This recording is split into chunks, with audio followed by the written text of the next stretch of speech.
गाव हे 1998 सालामध्ये पिंपरी चिंचवड महानगरपालिकेमध्ये समाविष्ट करण्यात आलं। त्याच्यानंतर 18 गावांचा डीपी देखील करण्यात आला आणि ज्यावेळी महानगरपालिकेमधली लोकवस्ती वाढते त्यावेळी घनकचऱ्याचा प्रश्न निर्माण होतो आणि घनकचरा व्यवस्थापनासाठी जी जागेची आवश्यकता होती ती 26 हेक्टर जागा ही महानगरपालिकेने घ्यायचं ठरवलं। त्याच्यातलं 22.8 हेक्टर जागा ही वन खात्याची होती आणि बाकीची जी जागा आहे ती खाजगी होती।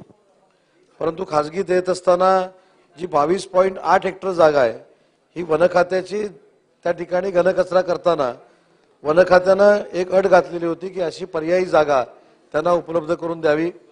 मुळशी इथे पहिली जागा बघण्यात आली, तिथं वन खात्याला ती पसंत पडलेली नाही।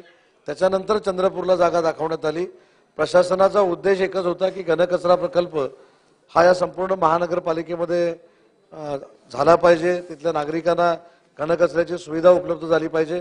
त्याच्यामुळे चौकशी करण्याचा काही प्रश्न येत नाही। परंतु एक मात्र नक्की आहे की चंद्रपूरची जी जागा दाखवलेली होती ती देखील वन खात्यानं नाकारलेली आहे। सेंट्रल गव्हर्नमेंटने जे काही निर्देश दिलेले आहेत किंवा निर्देश सेंट्रल गव्हर्नमेंट भविष्यामध्ये देणार आहे याचा विचार करता सदरू जमीन घेणं ही कुठेही नियमबाह्य आपण केलेलं नाही, सेंट्रल गव्हर्नमेंटच्या वन खात्याच्या ऍक्ट प्रमाणेच केलेलं आहे। परंतु सन्मान्य सदस्यांनी जी भूमिका या ठिकाणी मांडली ती महत्त्वाची आहे की घनकचरा प्रकल्प होत असताना तिथे जी वाढलेली लोकवस्ती आहे, तिथे झालेल्या ज्या शाळा आहेत किंवा अन्य बाबी आहेत याच्यामुळे तिथल्या लोकांचा प्रचंड विरोध या घनकचऱ्याच्या प्रकल्पाला आहे आणि म्हणून वन खात्यानं जी जागा दिली नाही त्याच्यामुळे हा घनकचरा प्रकल्प त्या ठिकाणी होणं अशक्य आहे आणि म्हणून हा घनकचरा प्रकल्प त्या ठिकाणी न करता त्याला पर्यायी जागा शोधली जाईल। सर्व सन्मान्य सदस्यांना विनंती, आपण